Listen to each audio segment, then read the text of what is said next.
Ok,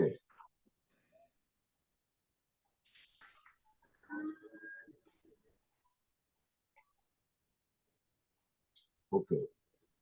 El asunto que hemos venido tratando, hace 15 días comenzamos y estamos eh, en el capítulo 1 todavía,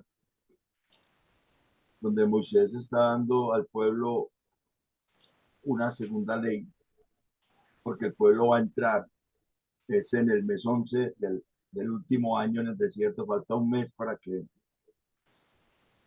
y ellos van a encontrarse allá con unos pueblos que tienen unas costumbres muy paganas. Entonces, está reforzándoles todo lo que Dios hizo y está haciendo un recuento. Y en ese recuento, hoy comenzamos con Deuteronomio 1 del 9 al 18, vamos a ir hasta el 46 hoy, pero vamos a tener esta primera parte de Deuteronomio 1 del 9 al 18, que es cuando Moisés nombra jueces, porque el pueblo es muy grande, es demasiada gente. Entonces uno mira, por ejemplo, que ese pasaje está en Éxodo 18, del 13 al 27, ya se nos narra más detalladamente, porque aquí Moisés no dice que fue que Yetro le dijo, ¿cierto? Se acuerda que allá el suegro de Moisés, que es el sacerdote de Madián, él viene y ve a Moisés que recibe a todo el mundo y está lidiando con las quejas de todo el mundo, y es un pueblo tan grande, y él le dice que Moisés se va a desgastar si él hace eso solo, ¿cierto? Entonces, es como la narración aquí del versículo 9 al 18. Vamos a mirar entonces para nosotros cómo sería eso en cuanto a nuestra misión, porque nosotros sabemos que ellos tenían una misión, que era conquistar esa tierra, pero nosotros tenemos también una misión que alcanzar, que es la gran comisión. Y si para ellos era necesario trabajar en equipo, era necesario que se juntasen para hacer lo que realmente las cosas fueran más productivas. Para nosotros también. Entonces, el hecho de nombrar jefes de multitudes, de no tantas multitudes, de grupos más pequeños, de familias, que fue lo que Moisés hizo, también tiene que ser parte de la dinámica de una iglesia, de una institución que quiere alcanzar una meta, que es llevar el Evangelio. Nuestra meta es llevar el Evangelio a todos los rincones de la tierra, porque esa es la gran comisión. Nosotros no fuimos llamados a conquistar la tierra, sino a llevar el Evangelio de salvación a todas las naciones. Para eso las congregaciones, las iglesias, las denominaciones tienen que organizarse y tienen que organizarse de acuerdo a estos parámetros que hay aquí. Entonces voy a leer Deuteronomio 1 del 9 al 18. En aquel tiempo yo os hablé diciendo, yo solo no puedo llevaros. Jehová vuestro Dios os ha multiplicado, y aquí hoy vosotros sois como las estrellas del cielo en multitud. Jehová Dios de vuestros padres os haga 1000 veces más de lo que ahora sois, y os bendiga como os ha prometido. ¿Cómo llevaré yo solo vuestras molestias, vuestras cargas y vuestros pleitos? Dadme entre vosotros de vuestras tribus varones sabios y entendidos y expertos, para que yo los ponga por vuestros jefes. Y me respondisteis y dijisteis, bueno es hacer lo que has dicho. Y tomé a los principales de vuestras tribus, varones sabios y expertos, y los puse por jefes sobre vosotros, jefes de millares, jefes de centenas, de 50, de 10, gobernadores de vuestras tribus. Y entonces mandé a vuestros jueces diciendo, oíd entre vuestros hermanos y juzgad justamente entre el hombre y su hermano y el extranjero. No hagáis distinción de persona en el juicio, así al pequeño como al grande, oiréis. No tendréis temor de ninguno, porque el juicio es de Dios, y la causa que os fuere difícil la traeréis a mí, y yo la oiré. Os mandé pues en aquel tiempo todo lo que habías de hacer. Ese es el texto que está aquí, en Deuteronomio 1 del 9 al 18. El texto que está en Éxodo 18, del 13 al 27, tiene otros detalles, ¿cierto?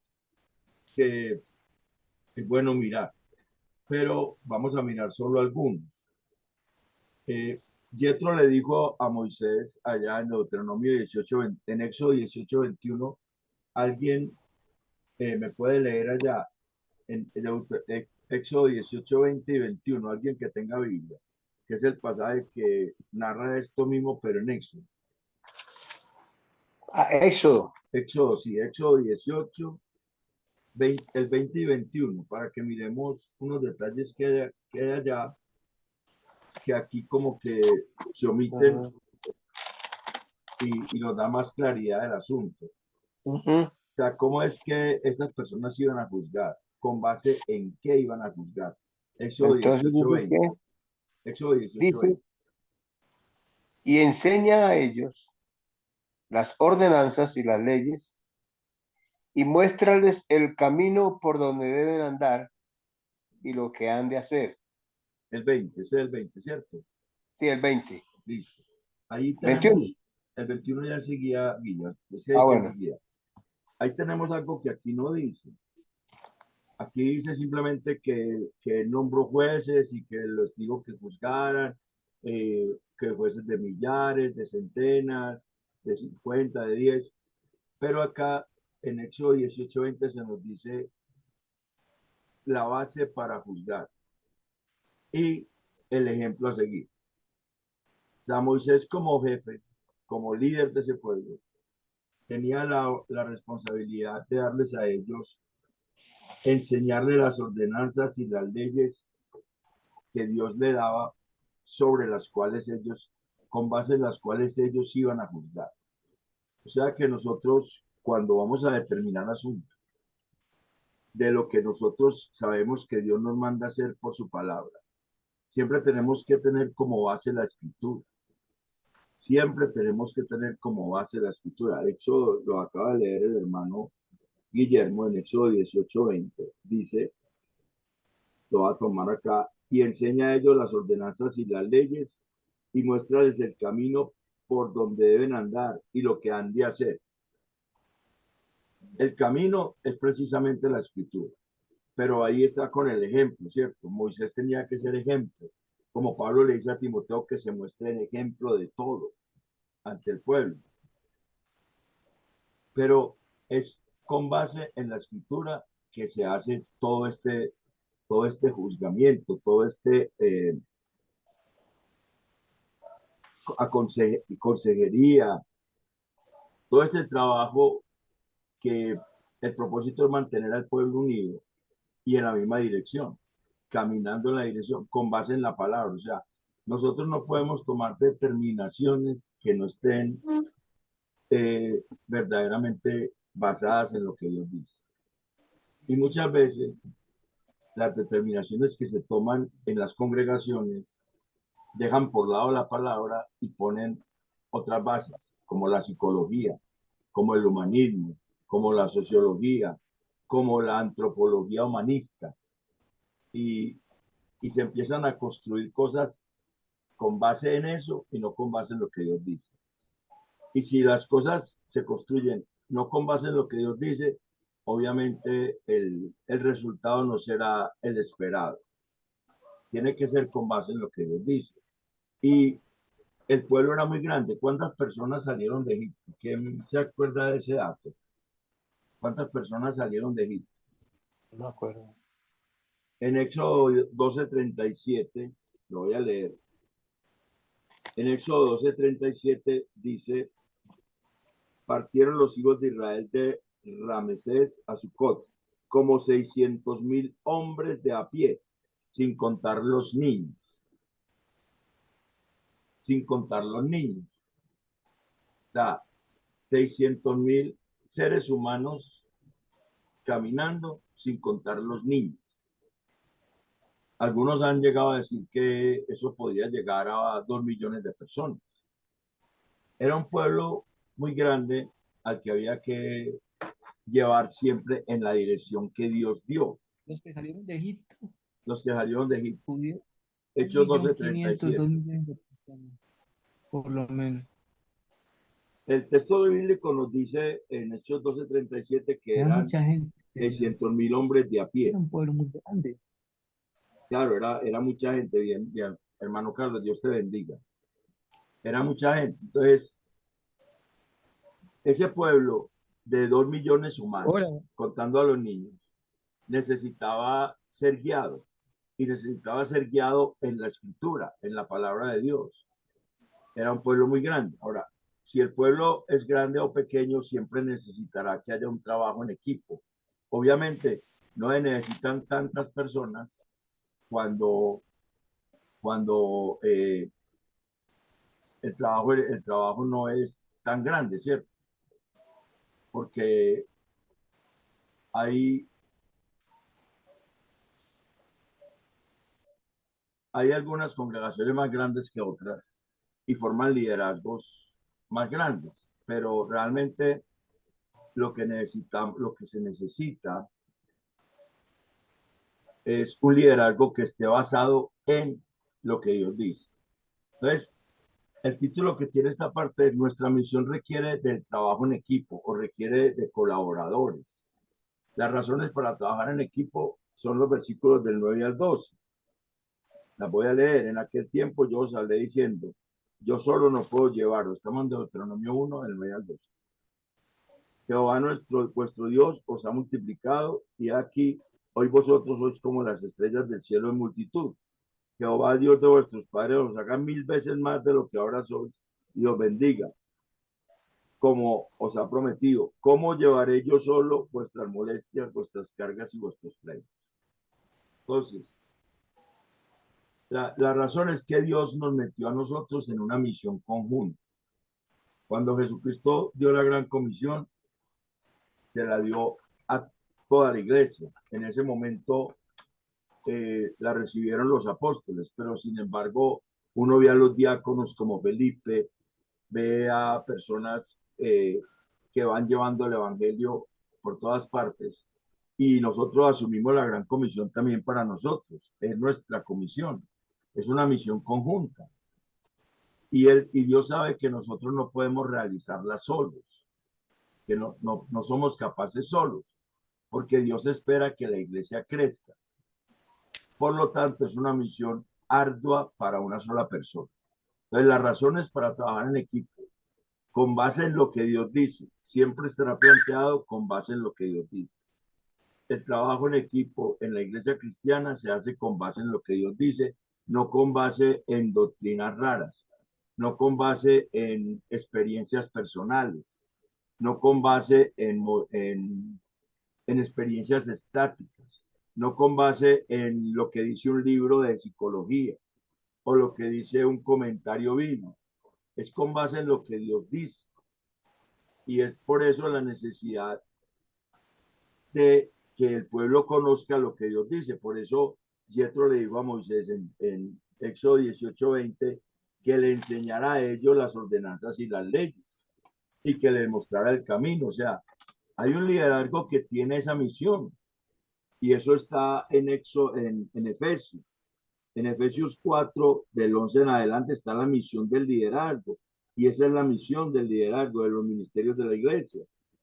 Eso, Efesios 4:11 dice, y él mismo constituyó a unos apóstoles, a otros profetas, a otros evangelistas, a otros pastores y maestros, a fin de perfeccionar a los santos para la obra del ministerio, para la edificación del cuerpo de Cristo, hasta que todos lleguemos a la unidad de la fe y del conocimiento del Hijo de Dios, a un varón perfecto, a la medida de la estatura de la plenitud de Cristo, para que ya no seamos niños fluctuantes llevados por doquiera de todo viento de doctrina, por estratagema de hombres que para engañar emplea con astucia las artimañas del error, sino que siguiendo la verdad en amor crezcamos en todo en aquel que es la cabeza, esto es Cristo, de quien todo el cuerpo, bien concertado y unido entre sí por las coyunturas, que se ayuda mutuamente según la actividad propia de cada miembro, recibe su crecimiento para ir edificándose en amor. Entonces, tiene que ser con base en la escritura y para eso están puestos los ministerios, para que todos los santos sean preparados para ese trabajo. Todos los santos, todos tenemos trabajo en la obra del Señor. Entonces son las razones para trabajar en equipo. Las características de los miembros del equipo. Ahí sí quiero que me leas el versículo 21, hermano Guille. Éxodo Amén. 18, 21. Entonces dice, además, escoge tú entre todo el pueblo varones de virtud, temerosos de Dios, varones de verdad, que aborrezcan la avaricia y ponlo sobre el pueblo por jefes de millares, de centenas y de 50 y de 10. Allá dicen unas cosas que aquí no dicen. Por ejemplo, aquí, Sí. aquí las características de los miembros del equipo, en este caso de los que están encargados de hacer esa labor, de preparar al pueblo. Están en el versículo 13 al 14. Dice aquí Deuteronomio 1:13, dadme entre vosotros de vuestras tribus varones sabios y entendidos y expertos para que yo los ponga por vuestros jefes.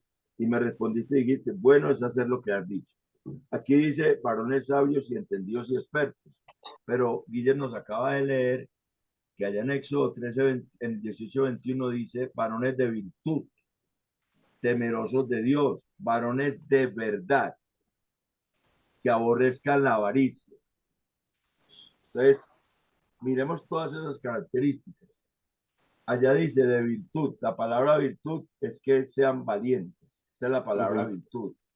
Varones que sean valientes, que sean capaces de defender la doctrina, que sean capaces de defender esa palabra de Dios, que sean capaces de pararse en la raya, como el apóstol Pedro dice que nosotros estamos llamados a dar, a presentar defensa ante todo aquel que nos demande la razón de nuestra esperanza. O como dice Judas en su carta, que os he escrito para que contendáis ardientemente por la fe.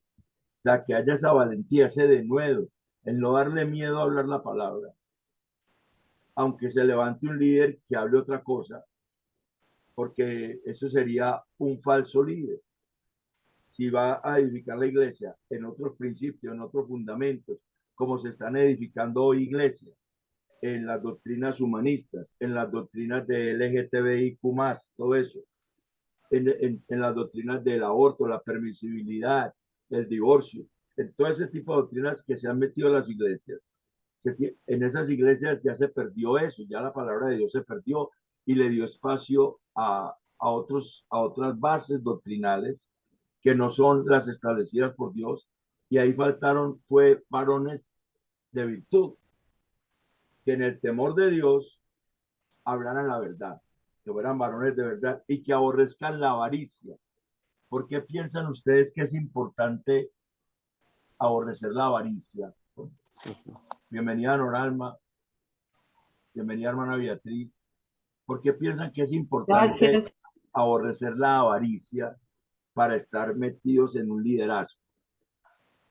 En el contexto de Moisés, por ejemplo, ellos iban a solucionar pleitos entre personas, iban a ser jueces. Y si usted ama el dinero, si alguien ama el dinero, eso es la avaricia, el amor al dinero. Si alguien ama el dinero, entonces va a favorecer al que tiene plata por encima del que no la tiene, para que le dé plata. Entonces, aquí estamos hablando de un testimonio de vida parecido a los diáconos en Hechos 6, cuando las viudas de los judíos fueron desatendidas en la repartición diaria. Las viudas de los griegos, de los judíos griegos, fueron desatendidas en la repartición diaria, que los apóstoles entonces le dijeron al pueblo, cuando el pueblo vino, ellos le dijeron, elijan entre ustedes 7 varones llenos de sabiduría del Espíritu Santo y temerosos de Dios para que ellos se ocupen. O sea, vuelve el temor de Dios, la sabiduría, llenos del Espíritu Santo, que anden en la voluntad de Dios, que no vayan a hacer acepción de personas, porque eso es importante, que no hagan acepción de personas. Por pensar que se van a ir a favorecer en el pleito al que les puede dar, digamos, una mordida. como la corrupción de ahora. Nosotros necesitamos tener un liderazgo así, pero cimentado sobre la escritura. Un liderazgo que se pare en la escritura y de ahí no se deje mover para que la iglesia pueda crecer y llegar a cumplir la comisión que tiene, que es llevar el evangelio a todas las naciones. Ese pueblo era muy grande. De ahí, allá leímos Éxodo 12:37, que eran 600.000 hombres de a pie, sin contar los niños, y algunos han llegado a decir que eran más de 2 millones, contando todos los niños. Entonces, ese pueblo necesitaba mucha gente en el liderazgo. De acuerdo a la cantidad de personas que hay en una congregación, es el liderazgo, y el liderazgo es nombrado precisamente por la misma congregación. Hay una cosa cuando Pablo le dice a Timoteo que el que anhela obispado, buena cosa anhela, ¿cierto? Pero el obispo debe ser esto y esto y esto y esto. O sea, hay personas que anhelan participar en ministerios, pero la iglesia no les ve el fruto para estar en el ministerio. Es la iglesia la que va levantando los líderes a partir de un deseo que pone Dios en el corazón de esa persona para que esa persona haga parte del conjunto de líderes que están llamados a llevar la iglesia a que alcance la comisión de llevar el evangelio a toda criatura. Es una característica que debe haber, estas características debe haber. Aquí dice que fueran, en el versículo 13 de Deuteronomio 1 dice que dame de vuestras tribus varones sabios y entendidos y expertos, o sea, varones que sepan y entiendan lo que van a hacer, no un neófito, no personas nuevas, no personas que no conocen la palabra, que simplemente de voluntad dicen yo quiero participar, pero no conocen la escritura, ni saben realmente lo que Dios dice y se van por las ramas. Esas personas no son aptas para estar en ese equipo que está encargado de formar líderes para que la iglesia salga adelante, y salir adelante en los parámetros de Dios implica que la iglesia pueda cumplir el propósito de Dios, que es la gran comisión, que la iglesia pueda llevar el evangelio a todo lugar. Entonces, para nosotros no es conquistar una tierra, para nosotros no es conquistar un pueblo, una nación o un territorio. Para nosotros es llevar el evangelio, proclamar las buenas nuevas del evangelio, mostrar a Cristo, llevarlo para que la gente entienda quién es Cristo y que es el único camino verdadero para poder llegar a la eternidad y estar con Dios en la eternidad. Ese es nuestro trabajo. Entonces, las razones ya las vimos, las características también las vimos. Ahora sigue la tercera parte, que es la labor. La labor. La labor que había aquí era asumir como jefes del pueblo en diferentes cargos, o sea, asumir un liderazgo sobre el pueblo, pero asumirlo con humildad porque ese liderazgo es puesto por el pueblo.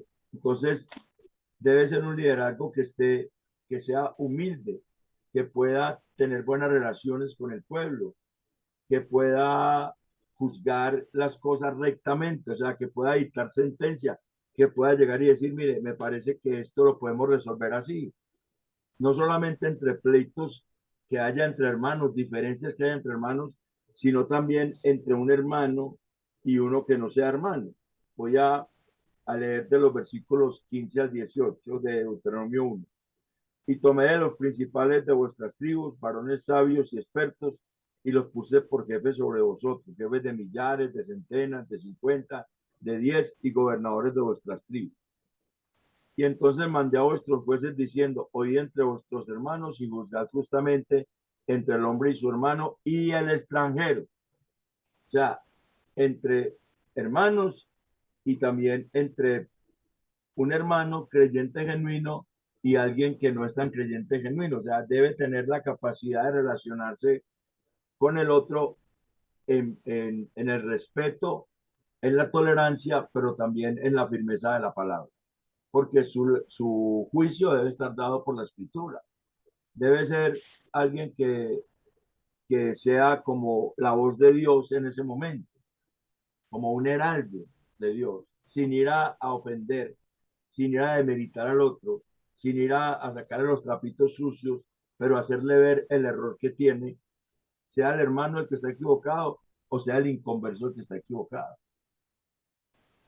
Porque eso es fomentar buenas relaciones y que haya paz en medio de la congregación. Porque es que en las iglesias no solamente hay convertidos, en las congregaciones hay personas que no son convertidas, que están ahí, que están oyendo, que Dios los puede tocar, pero que realmente no han nacido de nuevo, pero que necesitan estar ahí porque más posibilidades tienen de, de nacer de nuevo al oír la palabra que si están en el mundo. Entonces, por eso es bueno que haya buenas relaciones entre los hermanos. Tenemos que oír tanto al que es reconocido como al que no es tan reconocido. No hagáis distinción de persona en el juicio, versículo 17. Y distinción de persona quiere decir, quiere decir que no se familiariza con alguien o se hace extraño hacia alguien. No tiene rosca con alguien, pero tampoco disfraza o se envanece o desdeña a otros, sino que es imparcial. Simplemente que el asunto se soluciona por medio de la escritura.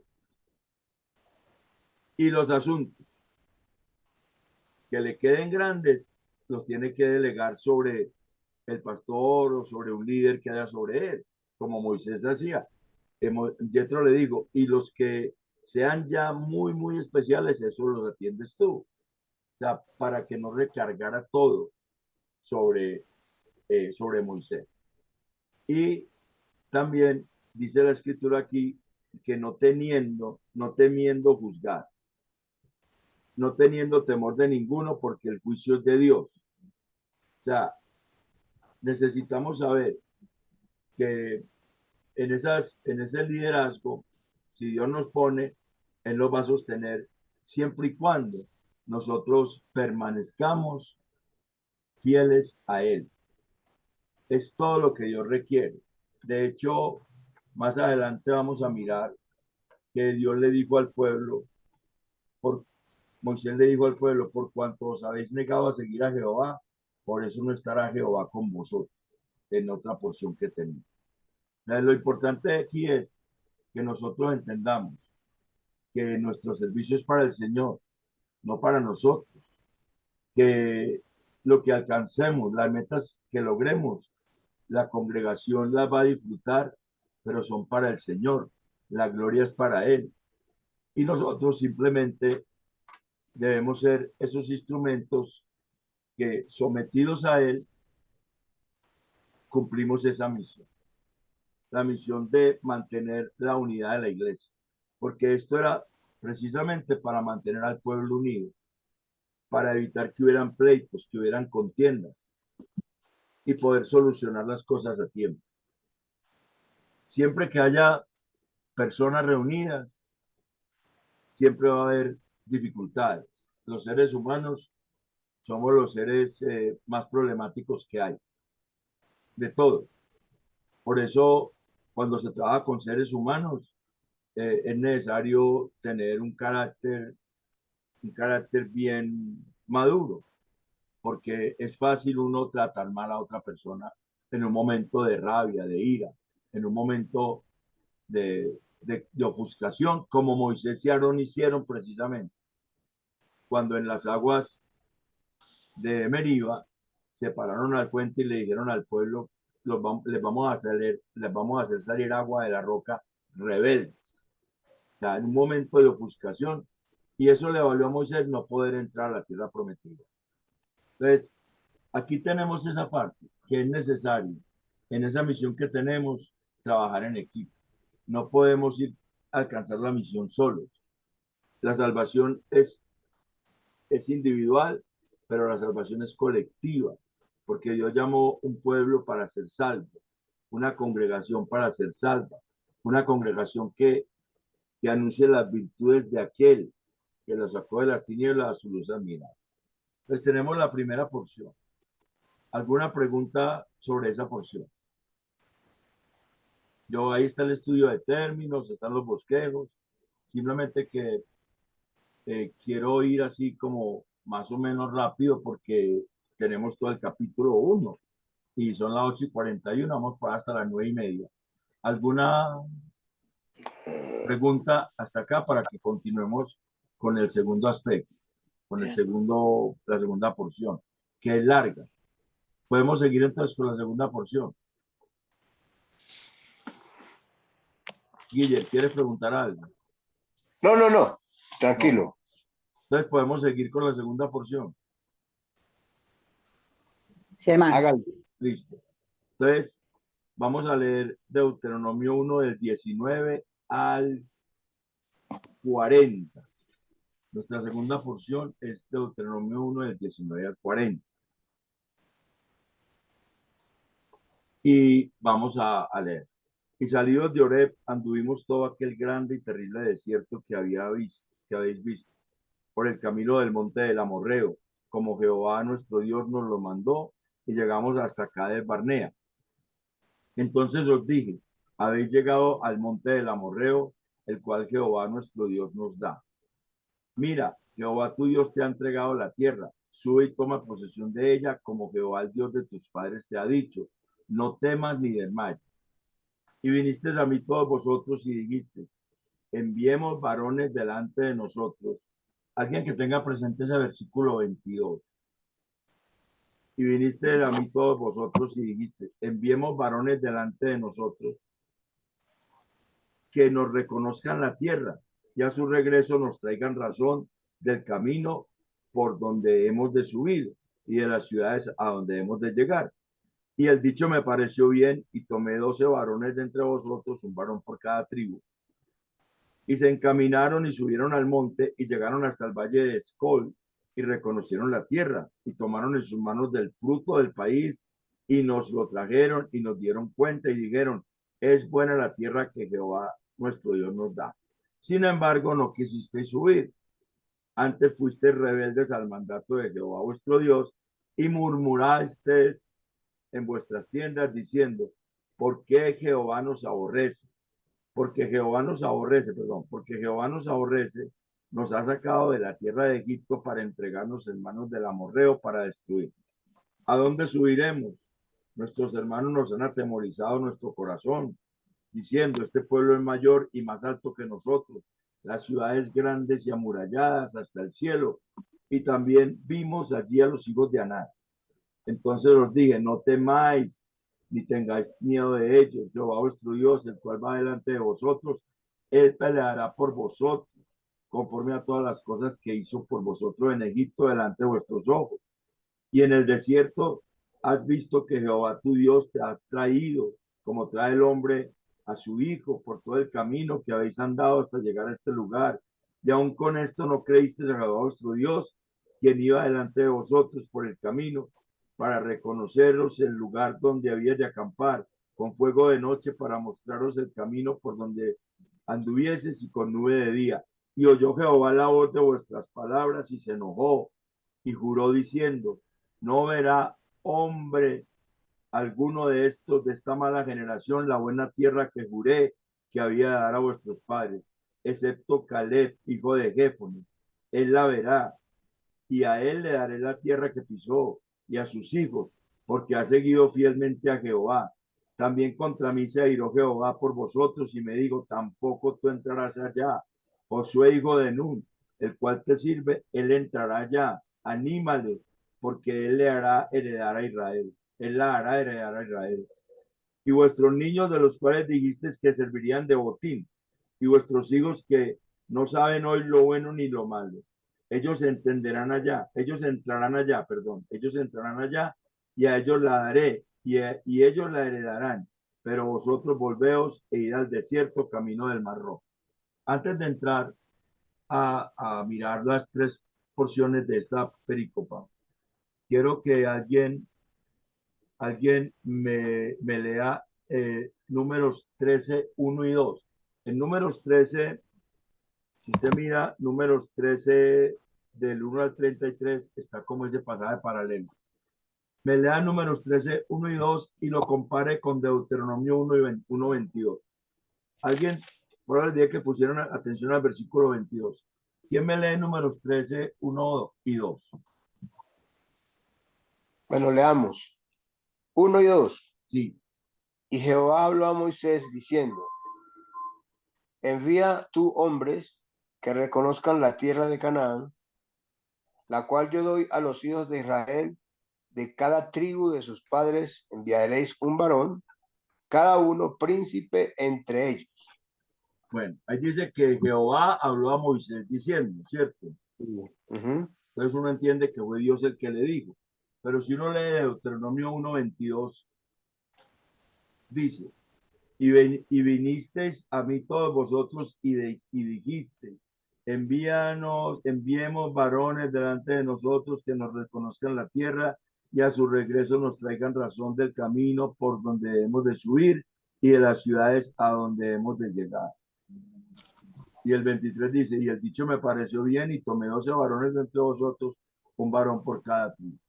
Entonces aquí hay una aparente contradicción, porque en números 1, en números 13, 1 y 2 dice que, y Jehová dijo a Moisés que escogiera varones, ¿cierto? Ujú.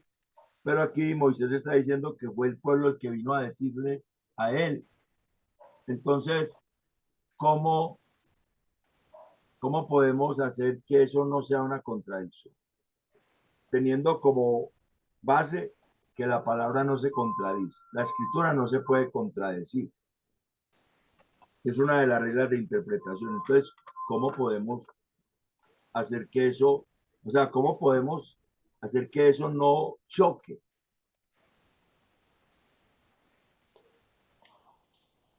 Tratemos de aplicar la lógica aquí. ¿Cómo podemos hacer que eso no choque? Alicia iba a decir algo.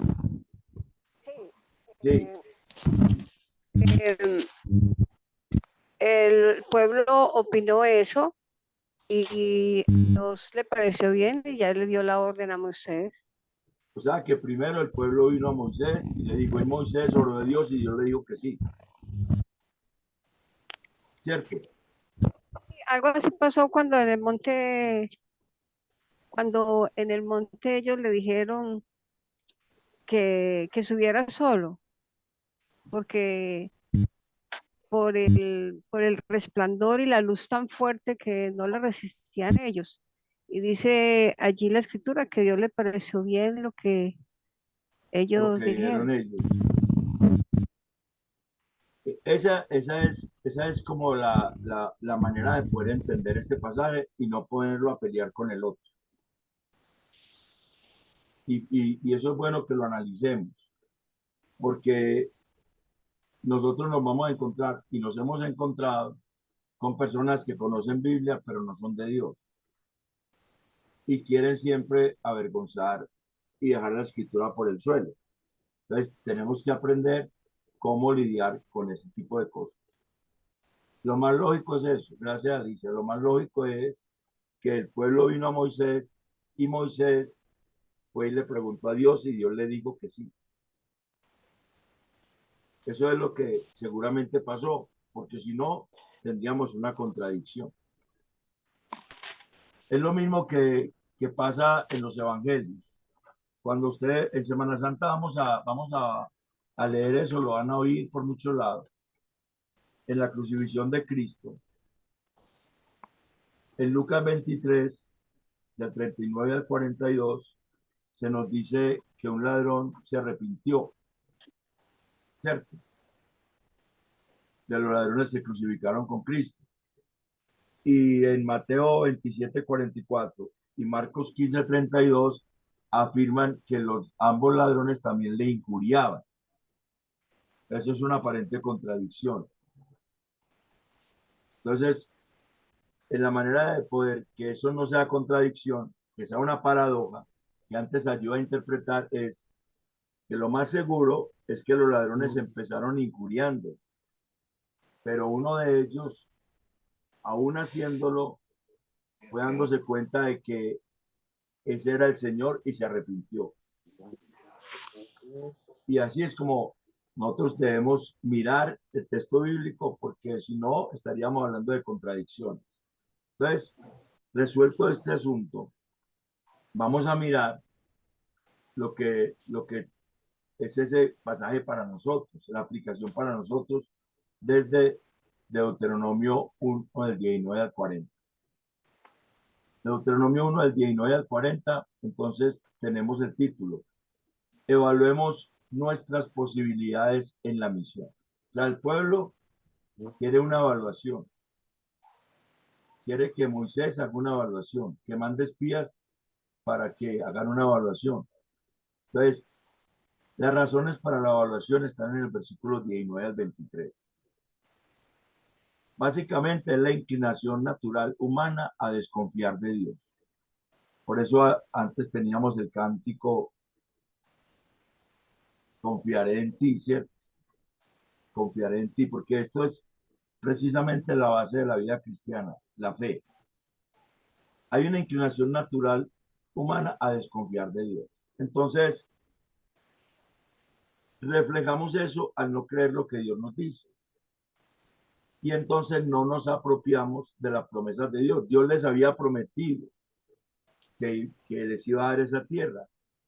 Pero cuando Moisés los envió, ellos dijeron, no, mande espías primero. Pero a Dios le pareció bien, porque era el tiempo. Era el tiempo, ese tiempo en el que fueron los espías y volvieron.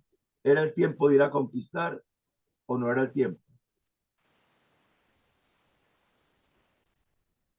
Porque Dios le dijo a Moisés que sí, que los enviara.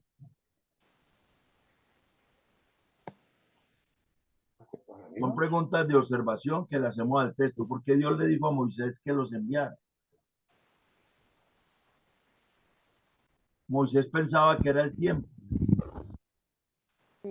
pero el pueblo no estaba preparado para la conquista.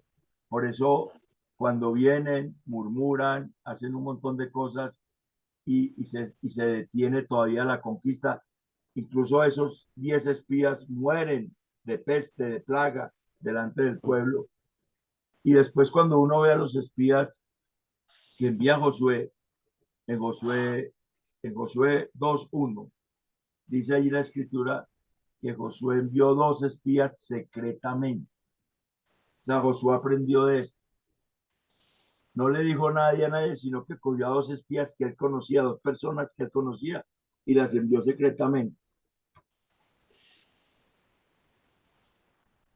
para evitar que el pueblo murmurara, para evitar que se armara de tipo de murmuración.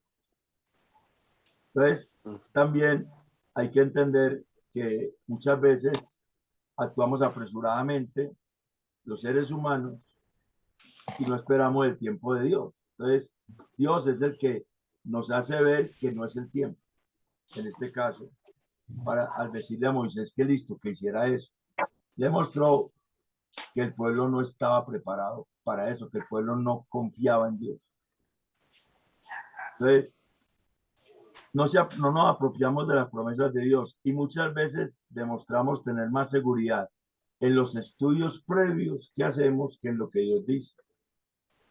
Y está el peligro de sustituir la guianza de la palabra de Dios por la de los estudios previos. Y lo más triste es que al liderazgo le parezca bien esa actitud. Eso es más triste todavía. A Moisés le pareció bien la actitud del pueblo, pero Moisés sí sabía que Dios le había prometido la tierra.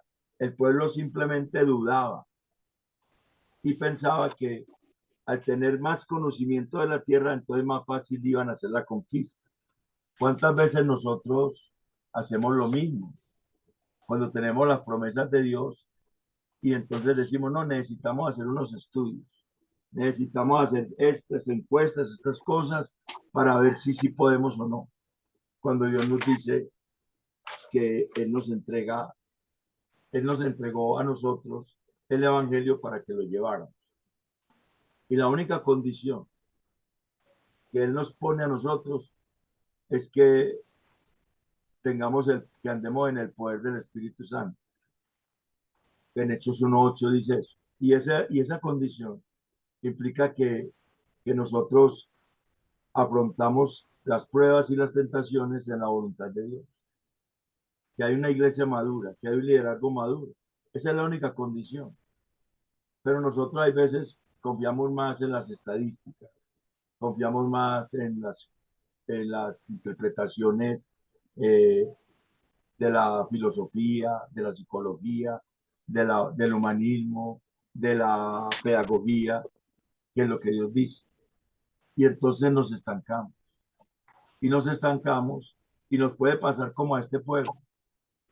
Al final de ese pueblo que estaba ahí, los que vienen a disfrutar de la bendición son los que al final dice el versículo 39, y vuestros niños, de los cuales dijisteis que servirían de botín, y vuestros hijos, que no saben hoy lo bueno ni lo malo, ellos entrarán allá y a ellos la daré y ellos la heredarán. Una generación diferente fue la que disfrutó de esa bendición que estaba prometida para esta generación, que no la alcanzó por la falta de fe. Por eso en Hebreos 4:2 dice que a ellos no les aprovechó la palabra por no ir acompañada de fe de los que los llegan.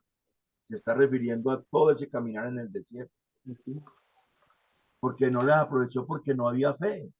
Simplemente ellos estaban confiando en sus propias fuerzas y eso nos puede pasar a nosotros.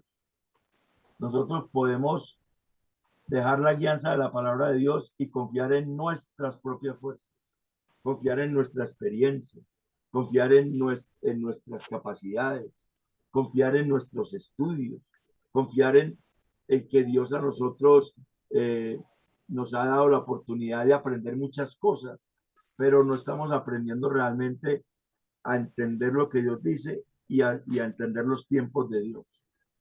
Es muy importante eso. Entonces, las razones para esa evaluación previa básicamente es que hay una inclinación natural humana a desconfiar de Dios, que se refleja en no creer lo que Dios dice en su palabra. Y por eso no se apropia de las promesas de Dios.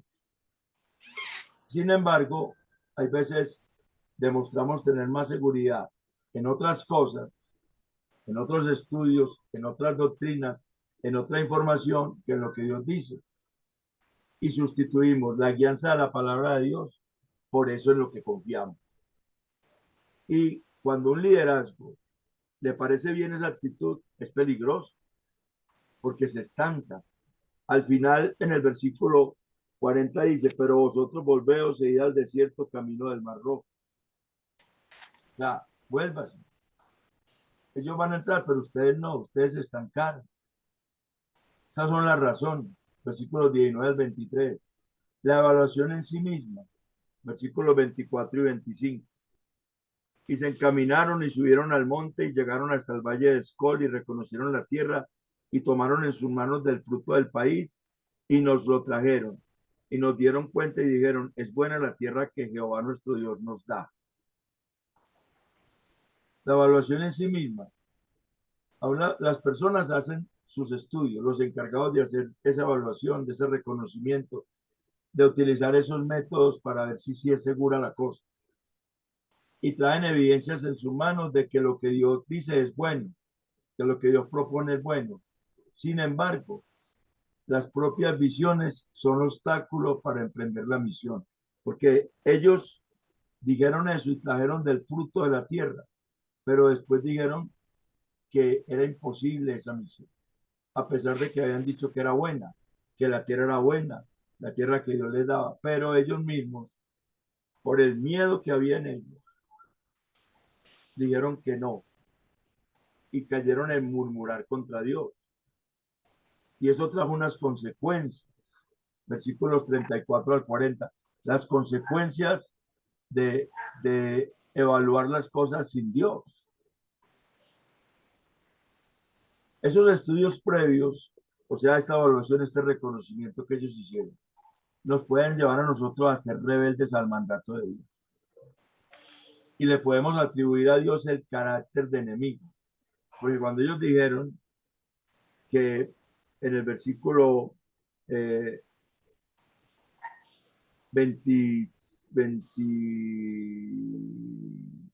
Sin embargo, no quisiste. ¿Por qué? Porque Jehová nos aborrece.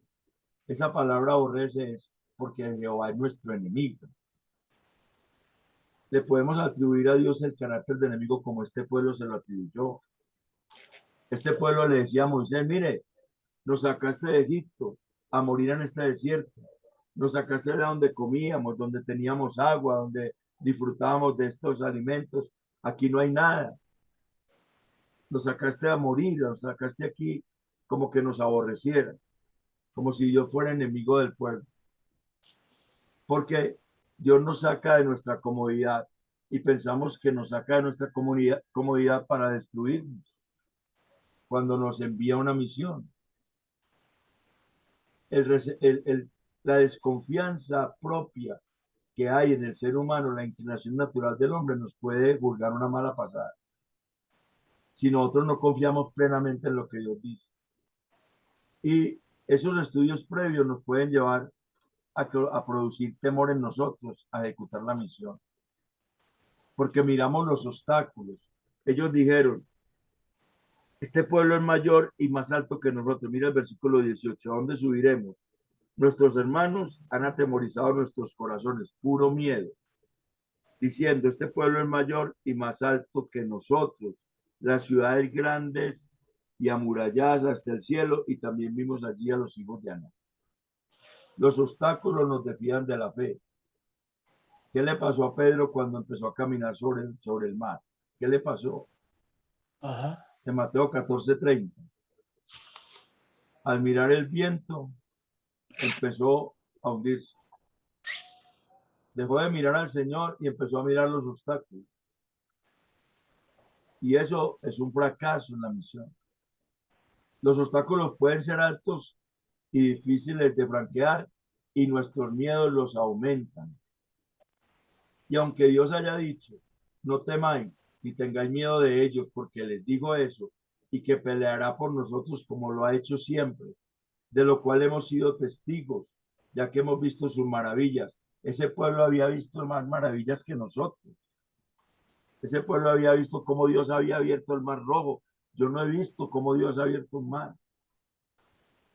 Ese pueblo había visto cómo Dios había sacado aguas de la roca, cómo le había mandado maná, tantas cosas que Dios había hecho, todas esas plagas en Egipto. Sin embargo, a pesar de ser testigos de todas esas maravillas, el miedo hizo que los obstáculos que había los acobardasen. ¿Quién es el que puede producir ese miedo? ¿Quién es el que puede llegar a producir ese miedo en el corazón? Claro. Segunda a los Satán. Corintios 4:4. Segunda a los Corintios 4:4. Dice,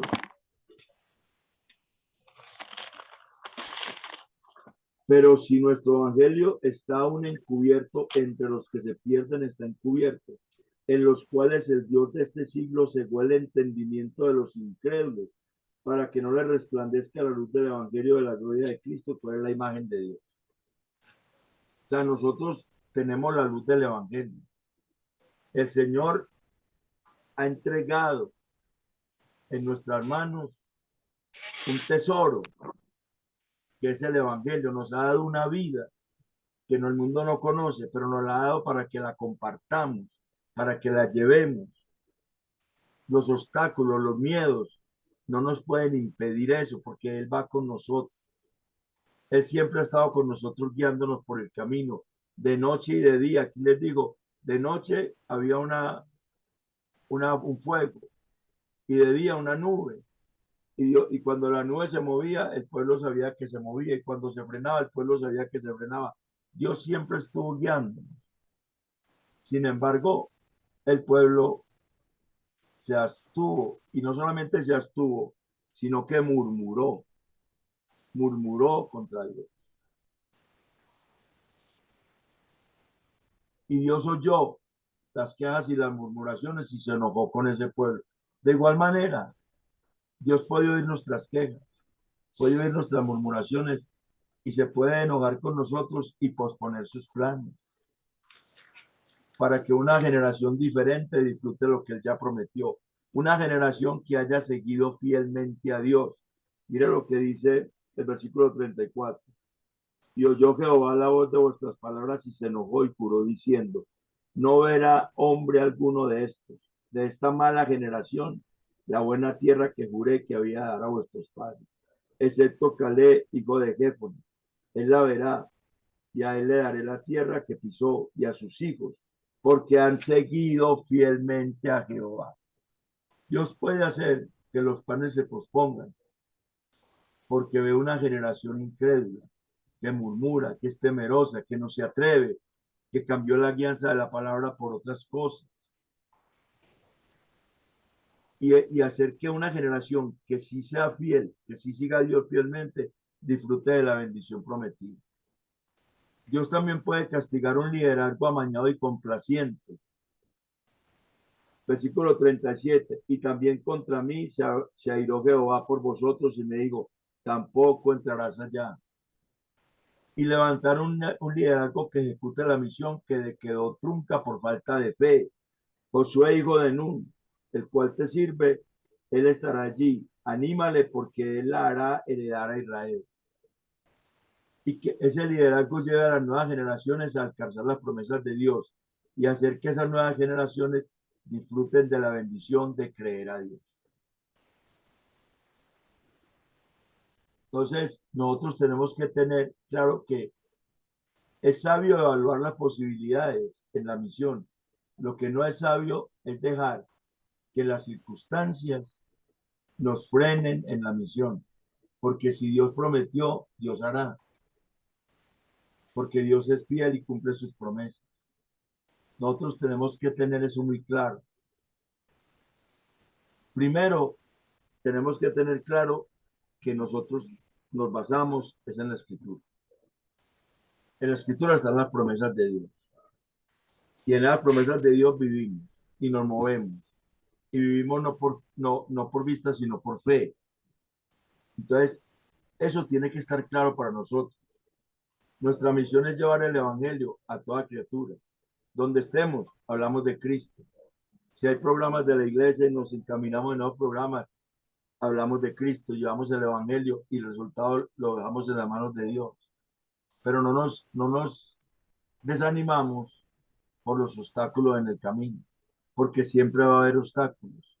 Siempre va a haber obstáculos porque estamos en un mundo caído y Dios formará el carácter de Cristo en nosotros a través de ir superando esos obstáculos, no dejándonos amedrentar por los obstáculos. Hasta ahí tenemos la segunda porción, Deuteronomio 1 del 19 al 40. Y sigue la tercera, que es Deuteronomio 1 del 41 al 46. ¿Alguien quiere leerla o hay alguna pregunta hasta acá? Eso está muy bien. No, si tenemos Amén. preguntas las hacemos para que no sigamos a la carrera. Yo estoy como hablando rápido porque pienso que a las 9:30 es buen tiempo de Está terminar. quedando bien, Entonces, pero está quedando bien explicado. por eso, usted no tiene dudas, pero pronto alguien pueda tener alguna pregunta. No le dé pena que tenga alguna pregunta por ahí. Listo. Entonces seguimos. Podemos continuar con la tercera porción. La tercera porción es consecuencia de esto que acabamos de ver. O más, podría ser junto todo. Porque el versículo 41 dice, entonces respondiste y me dijiste, hemos pecado contra Jehová. Nosotros subiremos y pelearemos conforme a todo lo que Jehová nuestro Dios nos ha mandado. Y os armasteis cada uno con sus armas de guerra y os preparasteis para subir al monte. O sea, aquí ya, en lugar de humillarse delante de Dios y pedir perdón, su altivez los hace querer demostrarle a Dios que ellos sí son capaces y no lo tienen en cuenta. Su dolor es porque ellos fueron derrotados, porque Dios les dijo que no, porque Dios les dijo que no iban a entrar. Pero su dolor no es por haber desobedecido a Dios, sino porque su orgullo fue quebrantado y sin embargo entonces quieren mostrar que ellos son capaces por su propia fuerza. es un peligro, porque es un falso arrepentimiento. Vamos a mirar el bosquejo de Deuteronomio 1 del 41 al 46. Emprender la misión sin Dios es un suicidio. Es un suicidio. Está garantizada la derrota cuando se hacen las cosas sin la guianza de Dios. La guianza de Dios allá era a través de Moisés. Moisés era aquel a quien Dios le decía lo que había que hacer. Pero hoy tenemos toda la escritura como la guianza de Dios para nosotros. Si nosotros estamos trabajando en algo de la iglesia, proyecto, lo que estemos haciendo, y no estamos siendo guiados por la escritura, sino por otras cosas, eso es un suicidio. Está garantizada la derrota, está garantizado el fracaso. Y ellos lo hicieron porque se sintieron mal, no porque le habían fallado a Dios, sino porque ellos habían sido personas a las que Dios había desechado. Entonces hay un altivez muy fuerte y el texto lo va a decir. Versículo 42. Y Jehová me dijo, diles, no subáis ni peleéis, porque no estoy entre vosotros, para que no seáis derrotados por vuestros enemigos. Y os hablé y no diste oído. Antes fuisteis rebeldes al mandato de Jehová y persistiendo con altivez subiste al monte. Pero salió a vuestro encuentro el amorreo que habitaba en aquel monte y os persiguieron como hacen las avispas y os derrotaron en Seir hasta Horma. Y volvisteis y lloraste delante de Jehová, pero Jehová no escuchó vuestra voz ni os prestó oído. Y estuvisteis en Cádiz por muchos días, los días que habéis estado allí. Aleluya, bendito Pues, Dios. emprender la misión sin Dios es un suicidio. Razones que tenían ellos o que podemos tener nosotros para emprender la misión sin Dios. Un falso arrepentimiento que propone resarcirse sin tener en cuenta a Dios. Al creer que se puede ejecutar el propósito de Dios en las propias fuerzas. La falta de confianza en Dios expresada en no oír su voz es otra razón. Y eso es por la altivez que impide reconocer la voz de Dios de la voz propia. Yo conozco personas que dicen, Dios me dijo, y Dios me dijo es porque se le vino un pensamiento, y ese pensamiento se constituye en su guianza. Y ese pensamiento es contrario a la palabra, y usted le muestra la palabra, y la persona dice, no, pero Dios me dijo. Y sustituye la guianza de Dios por el pensamiento propio. Eso es pura altivez. Y la Biblia dice que Dios resiste al altivo y da gracia a los humildes. Eso dice la Escritura. En Proverbios 3:34 y Primera de Pedro 5:5. Entonces, hay unas razones que pueden emprender la misión sin Dios, que pueden llevar a alguien a emprender la misión sin Dios. Y es un falso arrepentimiento. Un falso arrepentimiento es que me duele no haber alcanzado mis metas, pero no me duelo por fallarle a Dios, sino por mí mismo, porque yo soy el centro, porque todo gira alrededor de mí y Dios para mí puede ser alguien que está a mi servicio. En lugar de ser siervos de Dios, pensamos que Dios tiene que servirnos a nosotros y que lo que hagamos Dios nos tiene que respaldar. Cuando estamos actuando en contra de su palabra, no podemos pensar ello.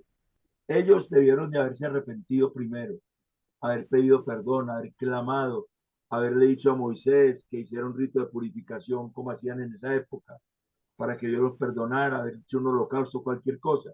Pero ellos lo que hicieron fue, listo, vamos a demostrarle a Dios que sí podemos, que ahora sí somos capaces. Esa es la razón, la soberbia, falso arrepentimiento. El egoísmo que se duele por no haber alcanzado los planes propios, las metas propias. pero no por haberle fallado a Dios. Falso arrepentimiento. Las consecuencias inmediatas de emprender la misión sin Dios es los obstáculos, las consecuencias inmediatas de emprenderla en versículo 44. Pero salió a vuestro encuentro el amorreo que habitaba en aquel monte y os persiguieron como hacen las avispas y os derrotaron en seguir hasta Horma. Los obstáculos nos desaniman y el miedo nos hace huir porque vamos sin Dios, vamos en las fuerzas propias. Y cuando vemos un enemigo mayor, más grande, al que enfrentamos sin Dios, obviamente la salida es huir. Eso le pasaba a Israel en la batalla contra los filisteos. Eso le pasaba a Israel en la batalla contra los filisteos. Cuando Goliat salía y decía que saliera uno y que peleara con él. Y todo el mundo estaba muerto el miedo, Saúl y todo el mundo, los jefes del ejército. Pero llegó un jovencito que tenía fe en Dios, que no había cogido una armadura nunca, y con una onda y con esa fe en Dios, derrotó a ese gigante. Porque creyó a Dios. Porque fue diciendo, ¿quién es este incircunciso que se atreve a desafiar al ejército del Dios vivo? Y Dios va conmigo y lo voy a derrotar. Y lo derrotó. Porque Dios le dio la fuerza. Por eso la canción al principio, que diga el débil fuerte soy. Porque en Dios nosotros tenemos la fuerza para seguir adelante en lo que Él nos dice. En lo que Él nos dice. No en lo que nosotros creemos, sino en lo que Él nos dice, en su palabra. La guianza perfecta es la palabra. Entonces, la consecuencia inmediata es que el miedo nos desanima y huimos. El miedo nos desanima y huimos. Esa es la consecuencia inmediata.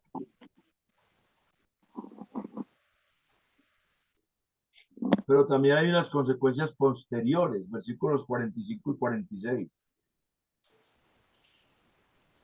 Y volvisteis y lloraste delante de Jehová, pero Jehová no escuchó vuestra voz ni prestó oído.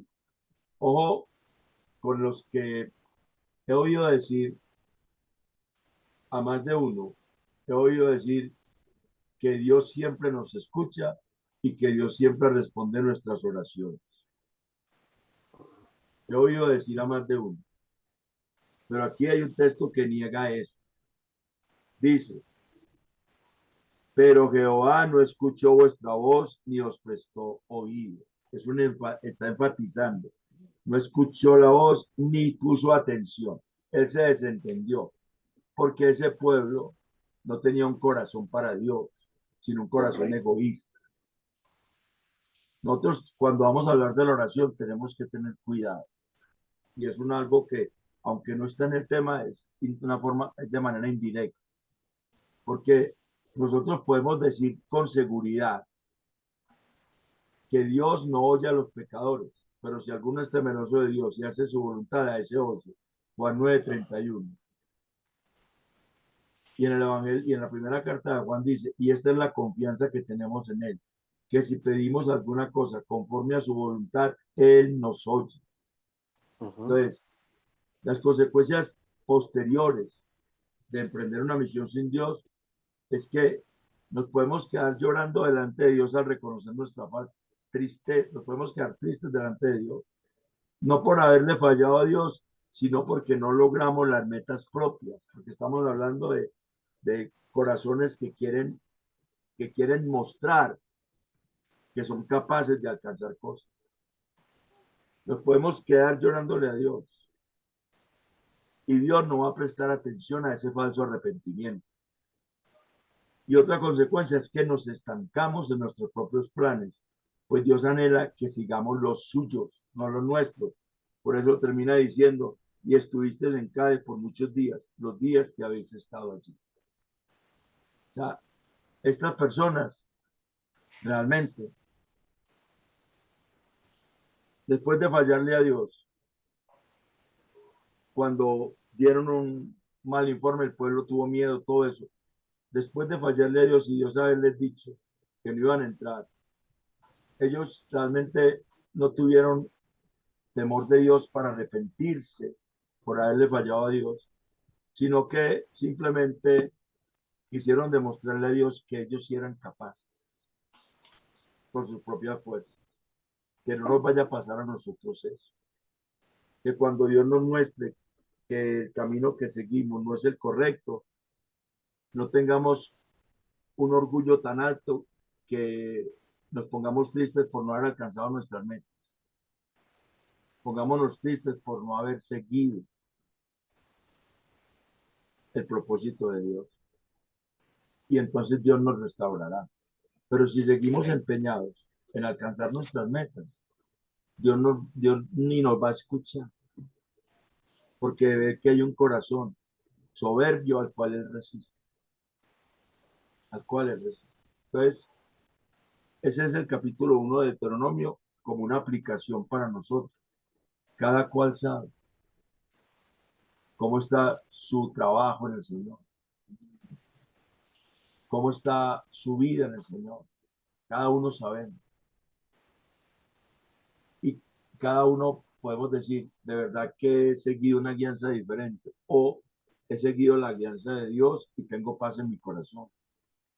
Pero si nuestro corazón no nos reprende, mayor que nuestros corazones Dios. Nosotros tenemos que entender que es la escritura la guianza perfecta. Entonces, ahí es que nos tenemos que centrar.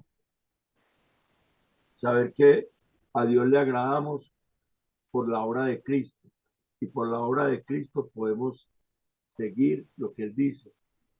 Y en ese caminar con Él, Él es el que nos va llevando a alcanzar las metas, no nosotros mismos. Tenemos que entender eso.